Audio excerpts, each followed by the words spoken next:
Chapter 47. Joe's Will. As Alan Woodcourt and Joe proceed along the streets where the high church spires and the distances are so near and clear in the morning light that the city itself seems renewed by rest, Alan revolves in his mind how and where he shall bestow his companion.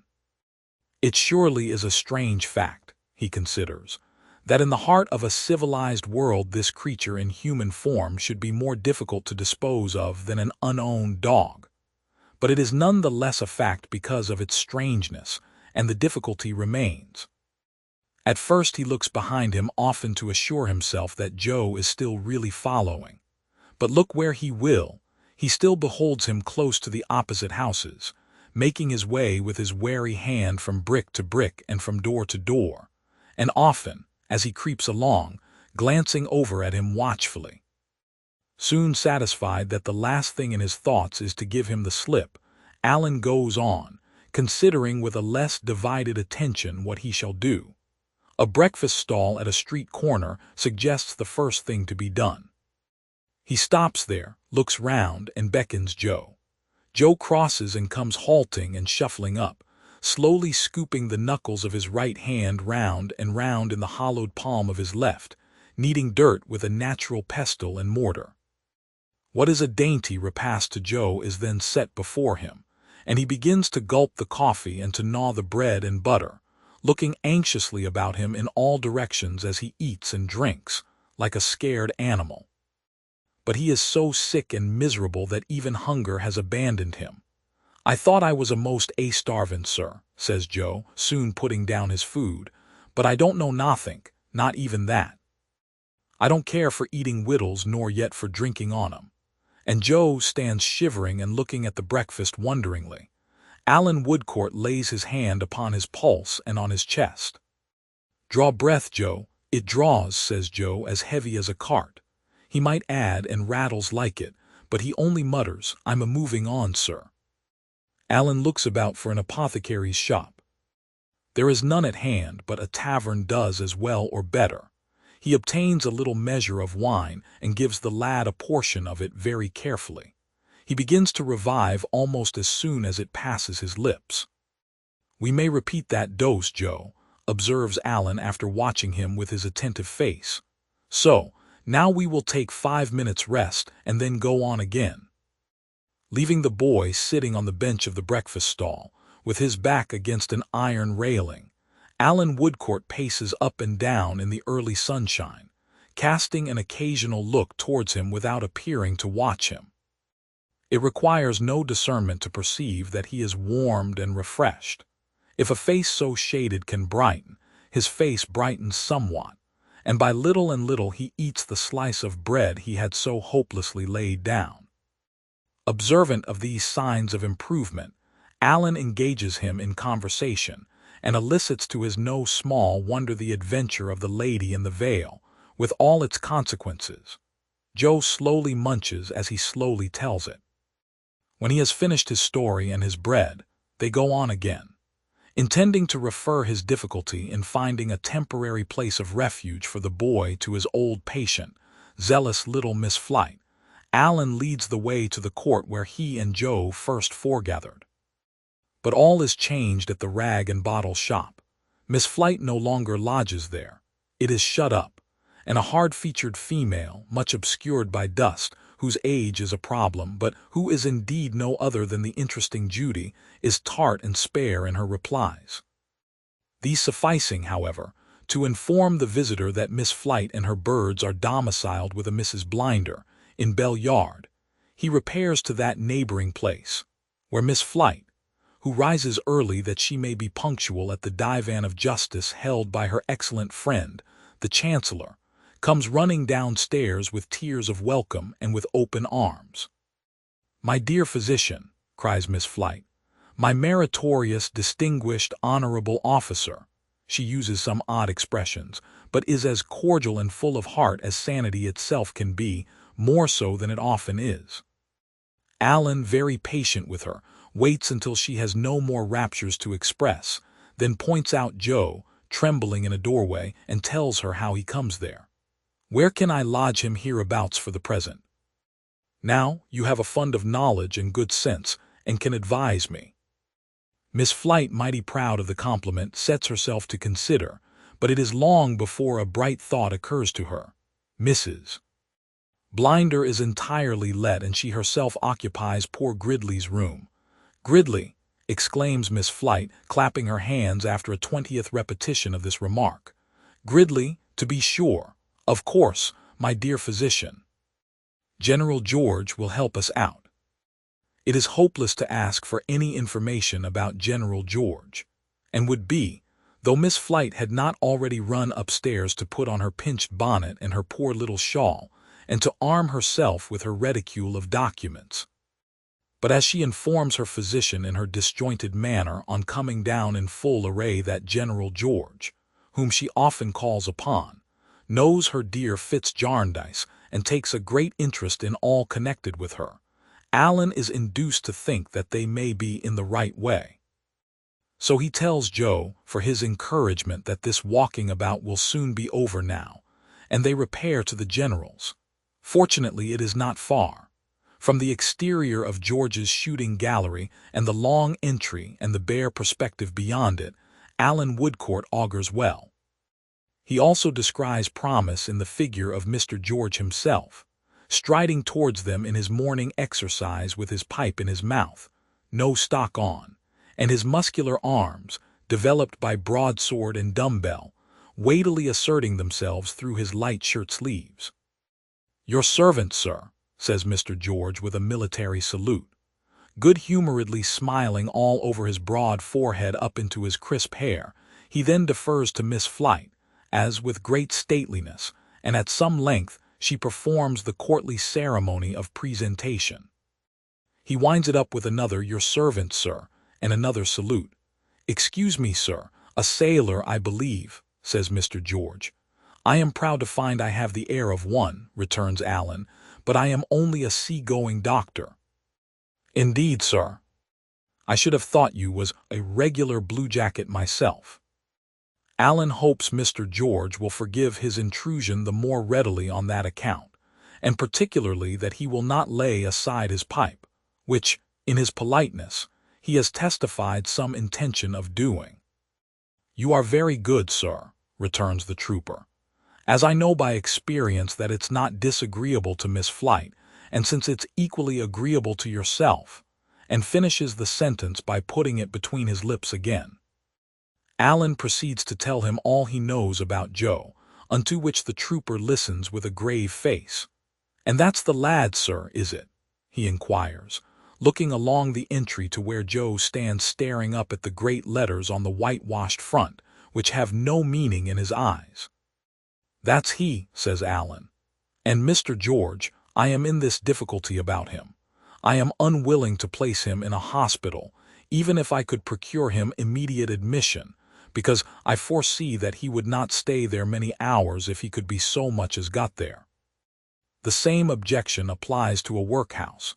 Supposing I had the patience to be evaded and shirked, and handed about from post to pillar in trying to get him into one, which is a system that I don't take kindly to." "No man does, sir," returns Mr. George. "I am convinced that he would not remain in either place, because he is possessed by an extraordinary terror of this person who ordered him to keep out of the way. In his ignorance, he believes this person to be everywhere and cognizant of everything." "I ask your pardon, sir," says Mr. George, "but you have not mentioned that party's name. Is it a secret, sir?" "The boy makes it one. But his name is Bucket." "Bucket the detective, sir?" "The same man." "The man is known to me, sir," returns the trooper after blowing out a cloud of smoke and squaring his chest, "and the boy is so far correct that he undoubtedly is a rum customer. Mr. George smokes with a profound meaning after this and surveys Miss Flite in silence. "Now, I wish Mr. Jarndyce and Miss Summerson at least to know that this Joe, who tells so strange a story, has reappeared, and to have it in their power to speak with him if they should desire to do so. Therefore I want to get him, for the present moment, into any poor lodging kept by decent people where he would be admitted. "Decent people and Joe, Mr. George," says Allen, following the direction of the trooper's eyes along the entry, "have not been much acquainted, as you see. Hence the difficulty. Do you happen to know anyone in this neighborhood who would receive him for a while on my paying for him beforehand?" As he puts the question, he becomes aware of a dirty-faced little man standing at the trooper's elbow and looking up, with an oddly twisted figure and countenance, into the trooper's face.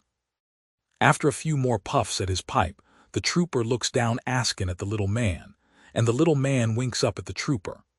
"Well, sir," says Mr. George, "I can assure you that I would willingly be knocked on the head at any time if it would be at all agreeable to Miss Summerson, and consequently I esteem it a privilege to do that young lady any service, however small. We are naturally in the vagabond way here, sir, both myself and Phil. You see what the place is. You are welcome to a quiet corner of it for the boy if the same would meet your views. No charge made except for rations. We are not in a flourishing state of circumstances here, sir. We are liable to be tumbled out neck and crop at a moment's notice. However, sir, such as the place is, and so long as it lasts, here it is at your service." With a comprehensive wave of his pipe, Mr. George places the whole building at his visitor's disposal. "I take it for granted, sir," he adds, "you being one of the medical staff, that there is no present infection about this unfortunate subject." Allen is quite sure of it. "Because, sir," says Mr. George, shaking his head sorrowfully, "we have had enough of that." His tone is no less sorrowfully echoed by his new acquaintance. "Still, I am bound to tell you," observes Allen after repeating his former assurance, "that the boy is deplorably low and reduced, and that he may be, I do not say that he is, too far gone to recover." "Do you consider him in present danger, sir?" inquires the trooper. "Yes, I fear so." "Then, sir," returns the trooper in a decisive manner, "it appears to me, being naturally in the vagabond way myself, that the sooner he comes out of the street the better. You, Phil, bring him in. Mr. Squad tacks out all on one side to execute the word of command, and the trooper, having smoked his pipe, lays it by. Joe is brought in. He is not one of Mrs. Pardigle's Takahupo Indians. He is not one of Mrs. Jellyby's lambs, being wholly unconnected with Boreabulaga. He is not softened by distance and unfamiliarity. He is not a genuine foreign-grown savage. He is the ordinary home-made article. Dirty, ugly, disagreeable to all the senses, in body a common creature of the common streets, only in soul a heathen. Homely filth begrimes him, homely parasites devour him, homely sores are in him, homely rags are on him. Native ignorance, the growth of English soil and climate, sinks his immortal nature lower than the beasts that perish. Stand forth, Joe, in uncompromising colors. From the sole of thy foot to the crown of thy head, there is nothing interesting about thee. He shuffles slowly into Mr. George's gallery and stands huddled together in a bundle, looking all about the floor. He seems to know that they have an inclination to shrink from him, partly for what he is and partly for what he has caused. He, too, shrinks from them. He is not of the same order of things, not of the same place in creation. He is of no order and no place, neither of the beasts nor of humanity. "Look here, Joe," says Allen. "This is Mr. George." Joe searches the floor for some time longer, then looks up for a moment and then down again. "He is a kind friend to you, for he is going to give you lodging room here." Joe makes a scoop with one hand, which is supposed to be a bow. After a little more consideration and some backing and changing of the foot on which he rests, he mutters that he is worry thankful. "You are quite safe here. All you have to do at present is to be obedient and to get strong. And mind you tell us the truth here, whatever you do, Joe." "Wish your matey if I don't, sir," says Joe, reverting to his favorite declaration. "I never done nothink yit but what you knows on to get myself into no trouble. I never was in no other trouble at all, sir, 'cept not knowin', nothink in starwation." I believe it. Now attend to Mr. George. I see he is going to speak to you. My intention merely was, sir, observes Mr. George, amazingly broad and upright, to point out to him where he can lie down and get a thorough good dose of sleep. Now look here. As the trooper speaks, he conducts them to the other end of the gallery and opens one of the little cabins. There you are, you see. Here is a mattress, and here you may rest on good behavior as long as I ask your pardon, sir. He refers apologetically to the card Allen has given him. Mr. Woodcourt pleases. Don't you be alarmed if you hear shots. They'll be aimed at the target and not you. Now, there's another thing I would recommend, sir, says the trooper, turning to his visitor. Phil, come here. Phil bears down upon them according to his usual tactics. Here is a man, sir, who was found, when a baby, in the gutter. Consequently, it is to be expected that he takes a natural interest in this poor creature. You do, don't you, Phil? Certainly and surely I do, governor, is Phil's reply. Now I was thinking, sir, says Mr. George in a martial sort of confidence, as if he were giving his opinion in a council of war at a drumhead, that if this man was to take him to a bath and was to lay out a few shillings in getting him 1 or 2 coarse articles. Mr. George, my considerate friend, returns Allen, taking out his purse, it is the very favor I would have asked. Phil's squad and Joe are sent out immediately on this work of improvement. Miss Flight, quite enraptured by her success, makes the best of her way to court, having great fears that otherwise her friend the Chancellor may be uneasy about her, or may give the judgment she has so long expected in her absence. And observing, which you know, my dear physician and general, after so many years, would be too absurdly unfortunate, Allen takes the opportunity of going out to procure some restorative medicines, and obtaining them near at hand, soon returns to find the trooper walking up and down the gallery, and to fall into step and walk with him. I take it, sir, says Mr. George, that you know Miss Summerson pretty well. Yes, it appears. Not related to her, sir. No, it appears. Excuse the apparent curiosity, says Mr. George. It seemed to me probable that you might take more than a common interest in this poor creature, because Miss Summerson had taken that unfortunate interest in him. 'Tis my case, sir, I assure you. And mine, Mr. George. The trooper looks sideways at Allen's sunburnt cheek and bright dark eye, rapidly measures his height and build, and seems to approve of him. Since you have been out, sir, I have been thinking that I unquestionably know the rooms in Lincoln's Inn Fields, where Bucket took the lad, according to his account. Though he is not acquainted with the name, I can help you to it. It's Tulkinghorn, that's what it is. Allen looks at him inquiringly, repeating the name. Tulkinghorn, that's the name, sir. I know the man, and know him to have been in communication with Bucket before, respecting a deceased person who had given him offense. I know the man, sir, to my sorrow. Allen naturally asks what kind of man he is. What kind of man? Do you mean to look at? I think I know that much of him. I mean to deal with. Generally, what kind of man? Why, then I'll tell you, sir, returns the trooper, stopping short and folding his arms on his square chest so angrily that his face fires and flushes all over. He is a confoundedly bad kind of man. He is a slow-torturing kind of man. He is no more like flesh and blood than a rusty old carbine is. He is a kind of man, by George, that has caused me more restlessness and more uneasiness and more dissatisfaction with myself than all other men put together. That's the kind of man Mr. Tulkinghorn is. I am sorry, says Allen, to have touched so sore a place.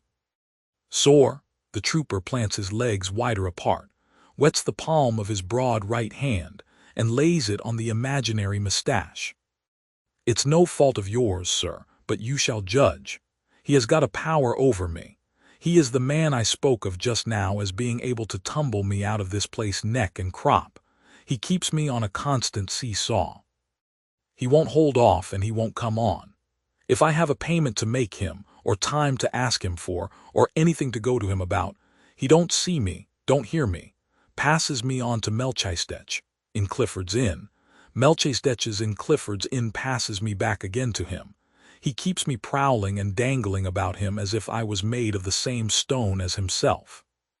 Why, I spend half my life now, pretty well, loitering and dodging about his door. What does he care? Nothing.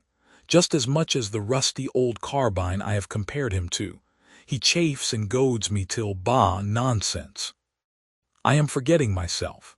Mr. Woodcourt, the trooper resumes his march. All I say is, he is an old man, but I am glad I shall never have the chance of setting spurs to my horse and riding at him in a fair field.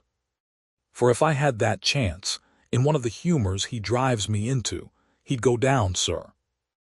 Mr. George has been so excited that he finds it necessary to wipe his forehead on his shirt sleeve, even while he whistles his impetuosity away with the national anthem. Some involuntary shakings of his head and heavings of his chest still linger behind, not to mention an occasional hasty adjustment with both hands of his open shirt collar, as if it were scarcely open enough to prevent his being troubled by a choking sensation. In short, Alan Woodcourt has not much doubt about the going down of Mr. Tulkinghorn on the field referred to. Joe and his conductor presently return, and Joe is assisted to his mattress by the careful Phil, to whom, after due administration of medicine by his own hands, Alan confides all needful means and instructions. The morning is by this time getting on apace. He repairs to his lodgings to dress and breakfast, and then, without seeking rest, goes away to Mr. Jarndyce to communicate his discovery. With him Mr. Jarndyce returns alone, confidentially telling him that there are reasons for keeping this matter very quiet indeed and showing a serious interest in it. To Mr. Jarndyce, Joe repeats in substance what he said in the morning, without any material variation. Only that cart of his is heavier to draw and draws with a hollower sound. Let me lay here quiet and not be chivied no more, falters Joe, and be so kind any person as is a passin' nigh where I used fur to sleep, as just to say to Mr. Sangsby that Joe, what he known once, is a moving on right forards with his duty, and I'll be worry thankful. I'd be more thankful than I am ariety if it was any ways possible for an unfortunate to be it. He makes so many of these references to the law stationer in the course of a day or two that Alan, after conferring with Mr. Jarndyce, good-naturedly resolves to call in Cook's Court the rather, as the cart seems to be breaking down. To Cook's Court, therefore, he repairs. Mr. Snagsby is behind his counter in his gray coat and sleeves, inspecting an indenture of several skins which has just come in from the engrosser's, an immense desert of law hand and parchment, with here and there a resting place of a few large letters to break the awful monotony and save the traveler from despair. Mr. Snagsby puts up at one of these inky wells and greets the stranger with his cough of general preparation for business. You don't remember me, Mr. Snagsby? The stationer's heart begins to thump heavily, for his old apprehensions have never abated. It is as much as he can do to answer, "No, sir, I can't say I do. I should have considered, not to put too fine a point upon it, that I never saw you before, sir." "Twice before," says Alan Woodcourt. "Once at a poor bedside and once—" "It's come at last," thinks the afflicted stationer, as recollection breaks upon him. "It's got to a head now and is going to burst." But he has sufficient presence of mind to conduct his visitor into the little counting-house and to shut the door. "Are you a married man, sir?" "No, I am not." "Would you make the attempt, though single," says Mr. Snagsby in a melancholy whisper, "to speak as low as you can, for my little woman is a-listening somewheres, or I'll forfeit the business and £500. In deep dejection, Mr. Snagsby sits down on his stool, with his back against his desk, protesting. "I never had a secret of my own, sir. I can't charge my memory with ever having once attempted to deceive my little woman on my own account since she named the day. I wouldn't have done it, sir.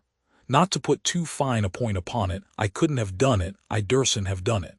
Whereas, and nevertheless, I find myself wrapped round with secrecy and mystery, till my life is a burden to me. His visitor professes his regret to hear it, and asks him does he remember Joe. Mr. Snagsby answers with a suppressed groan, oh don't he? You couldn't name an individual human being, except myself, that my little woman is more set and determined against than Joe, says Mr. Snagsby. Alan asks why. Why, repeats Mr. Snagsby, in his desperation clutching at the clump of hair at the back of his bald head. How should I know why?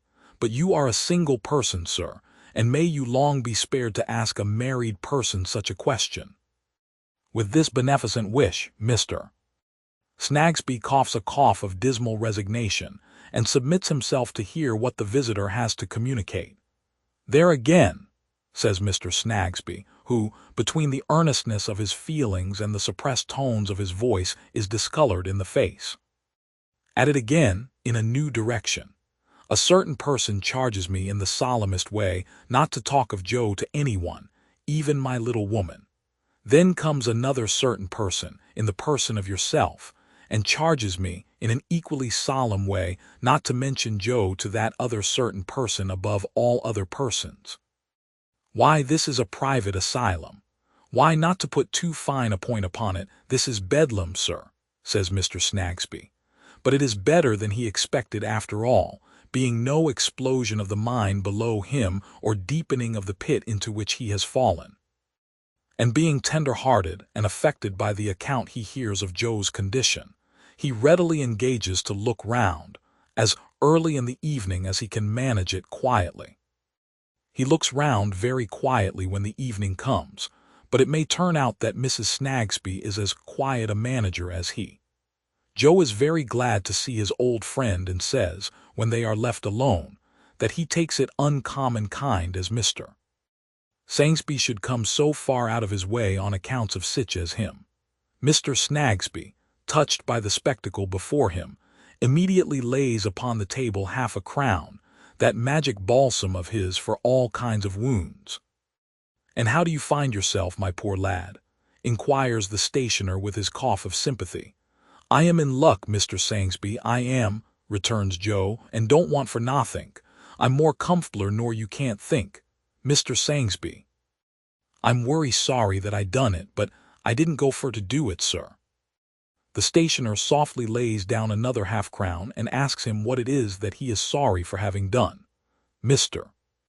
Sangsby, says Joe, I went and give a illness to the lady as woes and yit as warrant the t'other lady, and none of 'em never says nothing to me for having done it, on accounts of their being sir good and my having been unfortunate. The lady come herself and see me yes'day, and she says, Ah, Joe, she says, we thought we'd lost you, Joe, she says. And she sits down a-smilin' so quiet and don't pass a word nor yet a look upon me for having done it, she don't, and I turns agin the wall, I does, Mr. Sangsby. And Mr. Jarnders, I see him a-forced to turn away his own self. And Mr. Woodcott, he come fur to give me something fur to ease me, what he's a-lose doin' on day and night, and when he come a-bending over me and a-speaking up so bold, I see his tears a-fallin', Mr. Sangsby. The softened stationer deposits another half-crown on the table. Nothing less than a repetition of that infallible remedy will relieve his feelings. What I was a-thinkin' on, Mr. Sangsby, proceeds Joe, woes, as you was able to write worry large p-raps. Yes, Joe, please God, returns the stationer. Uncommon precious large p-raps, says Joe with eagerness. Yes, my poor boy. Joe laughs with pleasure. What I was a-thinking on then, Mr. Sangsby, was, that when I was moved on as fur as ever I could go and couldn't be moved no furder, whether you might be so good p-raps as to write out, worry large so that anyone could see it anywheres, as that I was worry truly hearty sorry that I done it and that I never went fur to do it, and that though I didn't know nothink at all, I knowed as Mr. Woodcott once cried over it and was a-lose grieved over it, and that I hoped as he'd be able to forgive me in his mind. If the written could be made to say it worry large, he might. It shall say it, Joe. Very large. Joe laughs again. Thank ye, Mr. Sangsby. It's worry kind of you, sir, and it makes me more comfortabler nor I was afore. The meek little stationer, with a broken and unfinished cough, slips down his fourth half-crown. He has never been so close to a case requiring so many, and is fain to depart. And Joe and he upon this little earth shall meet no more. No more. For the cart so hard to draw is near its journey's end and drags over stony ground. All round the clock it labors up the broken steps, shattered and worn. Not many times can the sun rise and behold it still upon its weary road. Phil Squad, with his smoky gunpowder visage, at once acts as nurse and works as armorer at his little table in a corner, often looking round and saying with a nod of his green baize cap and an encouraging elevation of his one eyebrow, "Hold up, my boy. Hold up." There, too, is Mr. Jarndyce many a time, and Allan Woodcourt almost always, both thinking much how strangely fate has entangled this rough outcast in the web of very different lives. There, too, the trooper is a frequent visitor, filling the doorway with his athletic figure, and from his superfluity of life and strength, seeming to shed down temporary vigor upon Joe, who never fails to speak more robustly in answer to his cheerful words. Joe is in a sleep or in a stupor today, and Allan Woodcourt, newly arrived, stands by him, looking down upon his wasted form. After a while he softly seats himself upon the bedside with his face towards him, just as he sat in the lowrider's room, and touches his chest and heart. The cart had very nearly given up, but labors on a little more. The trooper stands in the doorway, still and silent. Phil has stopped in a low clinking noise with his little hammer in his hand. Mr. Woodcourt looks round with that grave professional interest and attention on his face, and glancing significantly at the trooper, signs to Phil to carry his table out. When the little hammer is next used, there will be a speck of rust upon it. "Well, Joe, what is the matter? Don't be frightened." "I thought," says Joe, who has started and is looking round, "I thought I was in Tom all Alone's again. Ain't there nobody here but you, Mr. Woodcourt?" "Nobody. And I ain't took back to Tom all Alone, am I, sir?" "No." Joe closes his eyes, muttering, "I'm worry thankful." After watching him closely a little while, Allan puts his mouth very near his ear and says to him in a low, distinct voice, "Joe, did you ever know a prayer?" "Never knowed nothing, sir." "Not so much as one short prayer?" "No, sir, nothink at all. Mr. Chadbens he woes a prayin' onct at Mr. Sangsby's and I heerd him, but he sounded as if he was a speakin' to hisself and not to me. He prayed a lot, but I couldn't make out nothink on it. Different times there was other gentlemen come down Tom all Alone, a prayin', but they all mostly est as the t'other ones prayed wrong, and all mostly sounded to be a talking to theirselves, or a passing blame on the t'others, and not a talkin' to us. We never knowed nothink. I never knowed what it was all about." It takes him a long time to say this, and few but an experienced and attentive listener could hear, or, hearing, understand him. After a short relapse into sleep or stupor, he makes, of a sudden, a strong effort to get out of bed.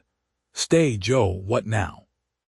"It's time for me to go to that there buryin' ground, sir," he returns with a wild look. "Lie down and tell me, what buryin' ground, Joe?" "Where they laid him as woes worry good to me. Worry good to me indeed he woes. It's time fur me to go down to that there buryin' ground, sir, and ask to be put along with him. I wants to go there and be buried. He used fur to say to me, 'I am as poor as you today, Joe,' he says. I wants to tell him that I am as poor as him now and have come there to be laid along with him. By and by, Joe, by and by." "La, p'raps they wouldn't do it if I was to go myself. But will you promise to have me took there, sir, and laid along with him?" "I will, indeed." "Thank ye, sir, thank ye, sir. They'll have to get the key of the gate afore they can take me in, for it's a loose locked, And there's a step there, as I used for to clean with my broom. It's turned worry dark, sir. Is there any light a common? It is coming fast, Joe. Vast. The cart is shaken all to pieces, and the rugged road is very near its end. Joe, my poor fellow. I hear you, sir, in the dark, but I'm a-groppin'. Let me catch hold of your hand. Joe, can you say what I say? I'll say anythink as you say, sir, for I knows it's good. Our Father. Our Father. Yes, that's wery good, sir. Which art in heaven. Art in heaven is the light a common, sir. It is close at hand. Hallowed be thy name. Hallowed be thy. The light is come upon the dark benighted way. Dead, dead, your majesty. Dead, my lords and gentlemen. Dead, right reverends and wrong reverends of every order. Dead, men and women, born with heavenly compassion in your hearts, and dying thus around us every day.